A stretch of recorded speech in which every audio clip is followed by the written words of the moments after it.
स्वागत छ भाइ बहिनीहरूलाई नेपाल अनलाइन स्कुलमा। आज हामी क्लास 11 को इकोनोमिक्स अन्तर्गत च्याप्टर 3 मा रहेको छौं र हामीले पढ्ने टपिक के रहेको छ त derivation between individual and market demand curve. अब हामीले अगाडि मार्केट भनेको त के हो हामीले बुझिसक्यौं, मार्केट इकोनोमीको बारेमा पनि बुझिसक्यौं हैन।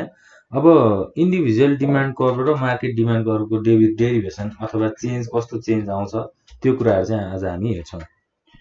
अब फर्स्टमा जाउँ हामी इन्डिभिजुअल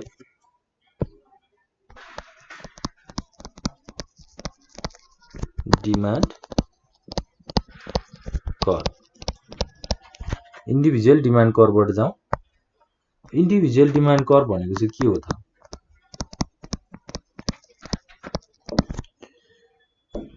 यसलाई चाहिँ डेफिनेसनबाट भन्दा चाहिँ के भन्न मिल्छ भन्दा it is a curve which shows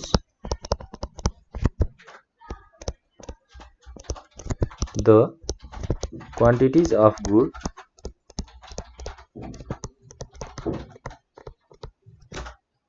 demanded by individual consumer।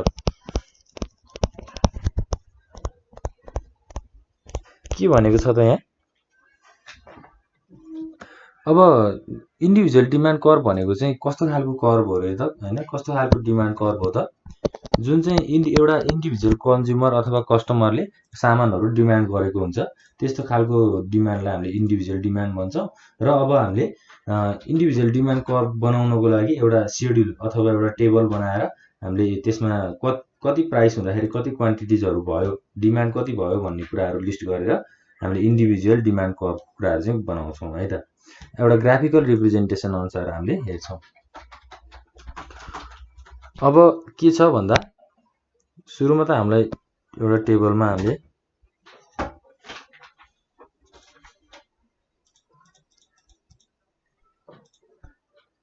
ल हैन फर्स्टमा चाहिँ के छ भन्दा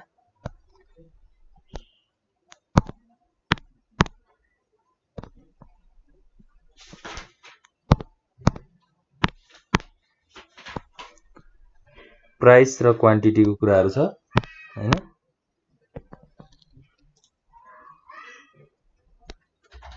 प्राइस र क्वान्टिटी। अब कति प्राइस हुँदाखेरि कति क्वान्टिटीको गुड्सहरु चाहिँ डिमान्ड भएको छ भन्ने कुराहरु चाहिँ हामी अब हेर्छौं। जस्तै प्राइस भनेको अब रुपीजमा हुन्छ हैन। क्वान्टिटीज भनेको चाहिँ केमा हुन्छ त? केजीमा हुन्छ। अब प्राइस 5 हुँदाखेरि डिमान्ड कति भएको छ त? 2। त्यसैगरी प्राइस 4 रुपीज हुँदाखेरि डिमान्ड कति केजी भएको छ? 4 केजी भएको छ। त्यसैगरी प्राइस 3 रुपीज हुँदाखेरि डिमान्ड 6 केजी भएको छ। प्राइस 2 हुँदाखेरि डिमान्ड 8 केजी भएको छ र प्राइस 1 हुँदाखेरि डिमान्ड 10 केजी भएको छ। अब यो टेबलले चाहिँ हामीलाई के रिप्रेजेन्ट गर्छ अथवा के थाहा पाउनको लागि मद्दत गर्छ त? जस्तै अब प्राइस भनेको 1 हुँदाखेरि चाहिँ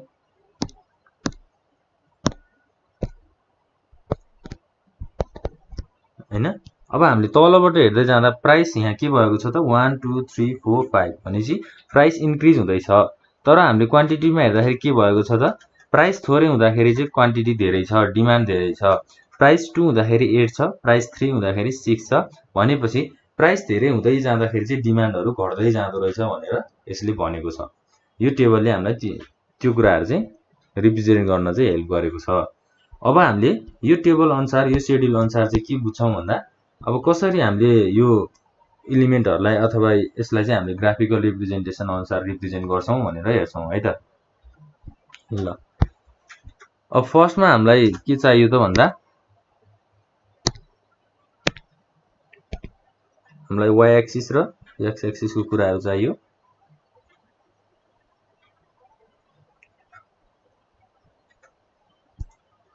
त्यसैगरी यो भनेको y एक्सिस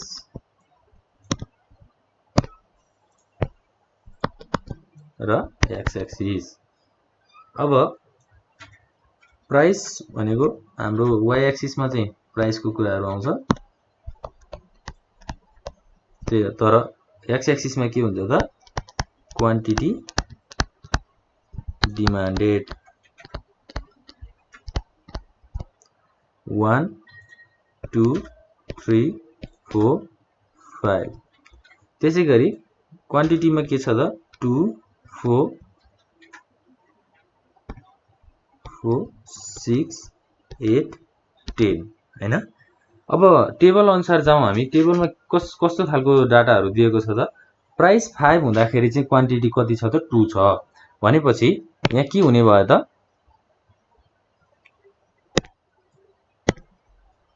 प्राइस 5 हुँदाखेरि चाहिँ क्वान्टिटी 2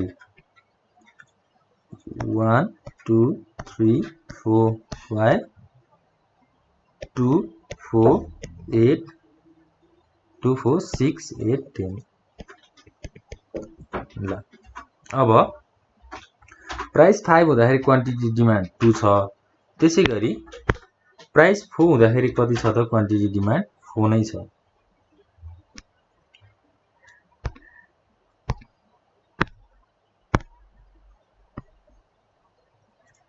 4 छ हैन। त्यसै गरी प्राइस 3 हुँदाखेरि के छ त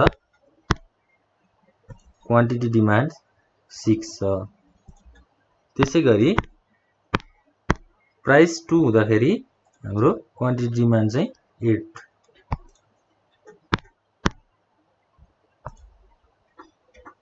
8 र हाम्रो अर्को लास्टमा के छ त 1 हुँदाखेरि चाहिँ 10 छ।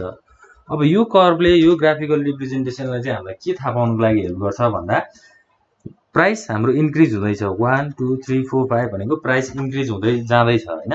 तर अब के भएको छ त प्राइस इन्क्रिज हुँदै जाँदाखेरि चाहिँ डिमान्डहरु बढ्दै प्राइस इन्क्रिज हुँदै जाँदा डिमान्ड घट्दै गएको छ।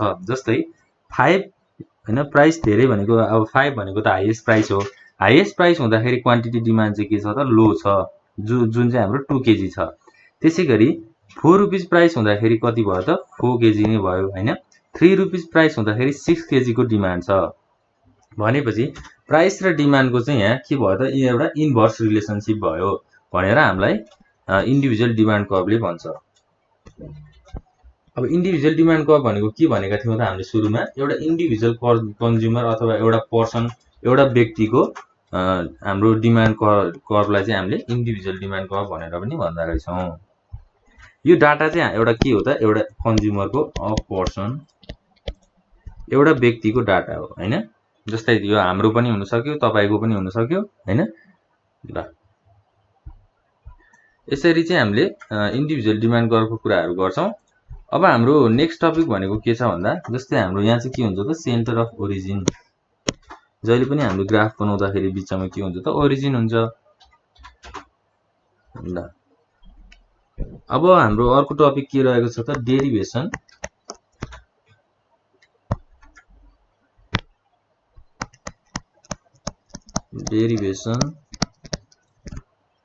Of market demand curve.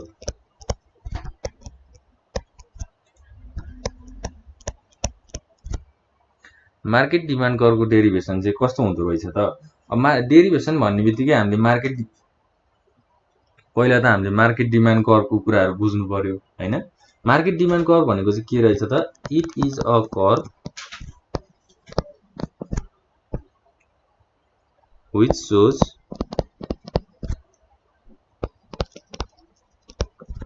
the total demand of all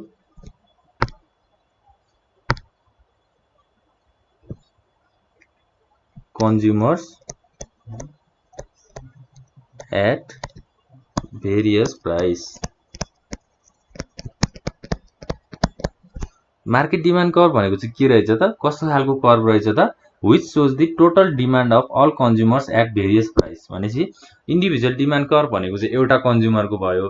अब मार्केट डिमान्ड भनेको चाहिँ सबै कन्ज्युमरहरुको टोटल हैन सम सबै कन्ज्युमरहरुको डिमान्डलाई एउटा टोटल गरेर त्यसको फाइनल रिजल्ट गर्नेलाई चाहिँ के भनिदो रहेछ त मार्केट डिमान्ड कर्व भनेर भनिदो रहेछ। अब मार्केट डिमान्ड कर्व पनि हामी शेड्युलहरु बनाऊ टेबलहरु बनाऊ र त्यसलाई चाहिँ हामीले ग्राफिकल रिप्रेजेन्ट गरेर हामीले यो कुराहरु चाहिँ बुझौं है त। ल अब हामीलाई एउटा टेबल चाहियो, त्यसको लागि हामी टेबल बनाउँछौं।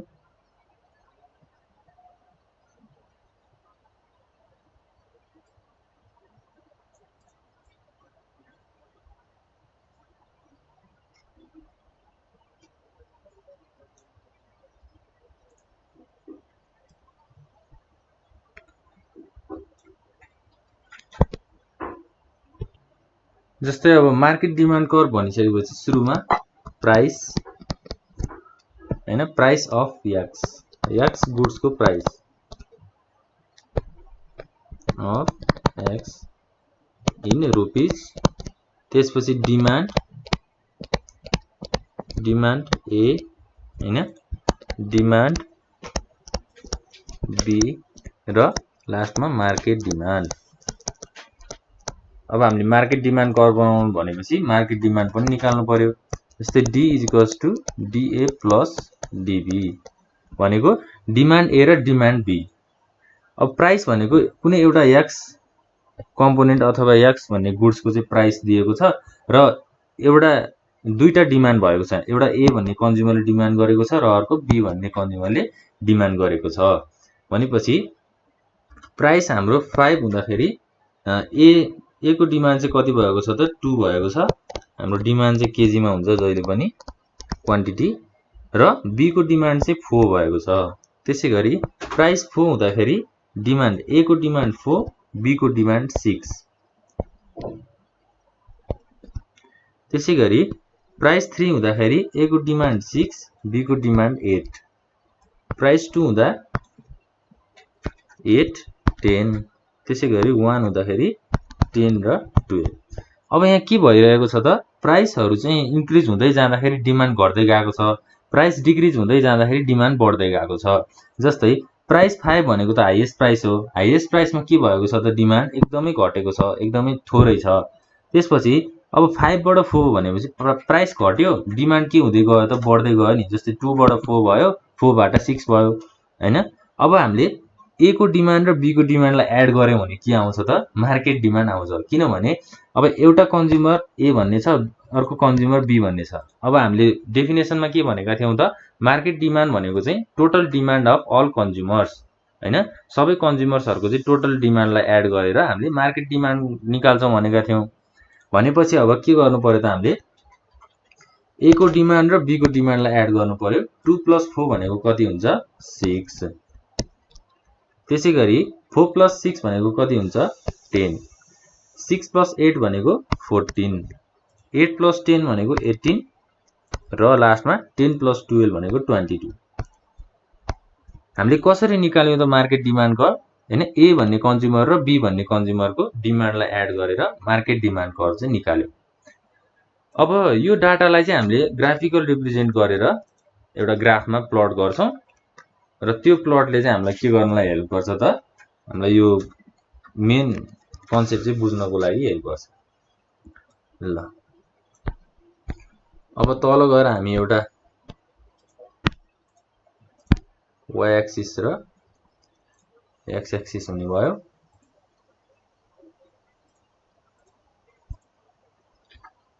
त्यसपछि y एक्सिस भयो,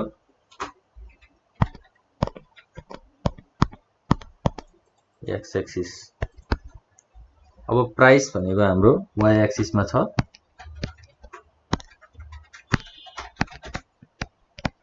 प्राइस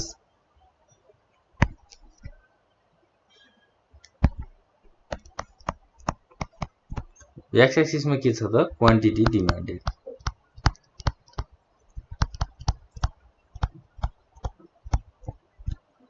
ल अब प्राइस कति छ त 1 देखि कति सम्म गएको छ प्राइस 5 सम्म गएको छ भनेपछि 1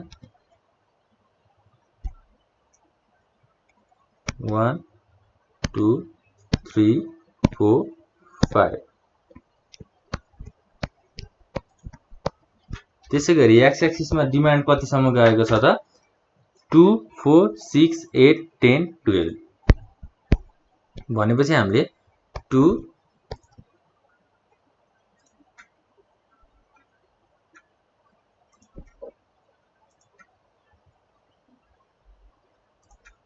2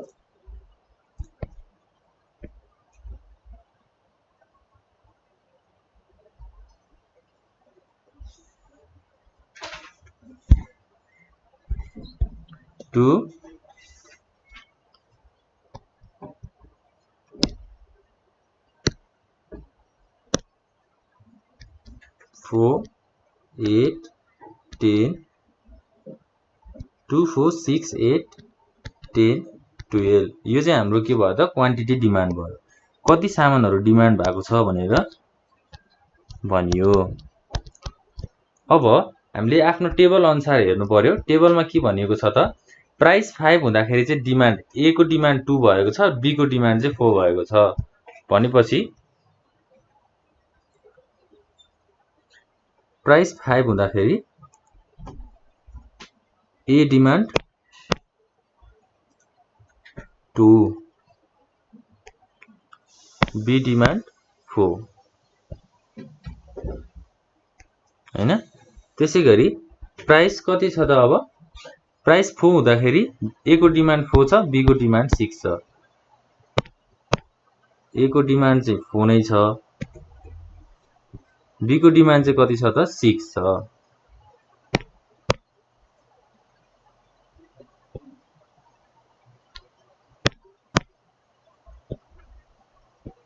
ल त्यसैगरी अर्को के छ त प्राइस 3 हुँदाखेरि ए डिमान्ड 6 बी डिमान्ड 8 प्राइस 3 हुँदा ए डिमान्ड 6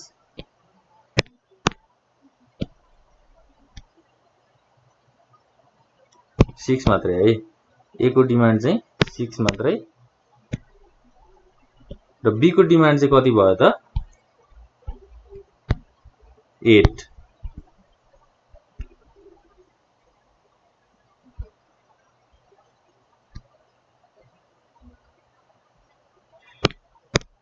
बी को डिमान्ड चाहिँ 8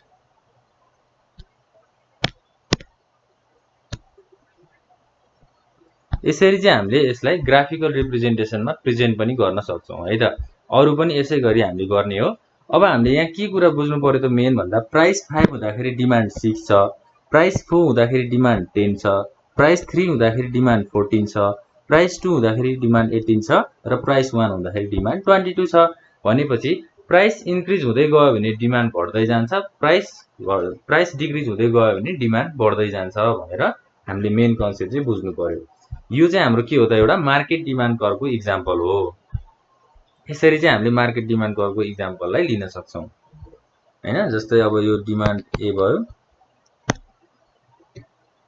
डिमान्ड ए डिमान्ड बी हैन त्यसैगरी 4 को डिमान्ड ए भयो डिमान्ड बी भयो त्यसैगरी 3 को डिमान्ड ए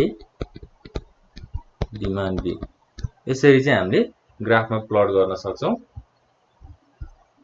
ल आज हामीले के हेर्यौं त हामीले derivation between individual and market demand कर्वको कुरा गर्यौं र फर्स्टमा के थियो त इन्डिभिजुअल डिमान्ड कर्व थियो त्यसपछि मार्केट डिमान्ड कर्व थियो अब यो कुराहरु त एकदमै सिम्पल छ इन्डिभिजुअल डिमान्ड कर्व भनेको चाहिँ एउटा इन्डिभिजुअल कस्टमरको मेजर गर्ने हो र मार्केट डिमान्ड कर्व भनेको चाहिँ सबै कन्ज्युमरहरु मिलाएर एउटा टोटल सम हैन एउटा टोटल कन्ज्युमरको चाहिँ डिमान्डहरु क्याल्कुलेसन गर्नको लागि मार्केट डिमान्ड कर्व युज हुन्छ सजिलो छ अब यो क्वेशन यसरी नै अब पढ्दै जानु होला किताबमा नोटहरु हुन्छ हैन त्यो हेर्दै जानु होला कुनै पनि कन्फ्युजन भयो भने चाहिँ कमेन्ट बक्समा कमेन्ट गरिदिनु होला यति भन्दै आजको क्लास यही इन हुन्छ थ्यांक यू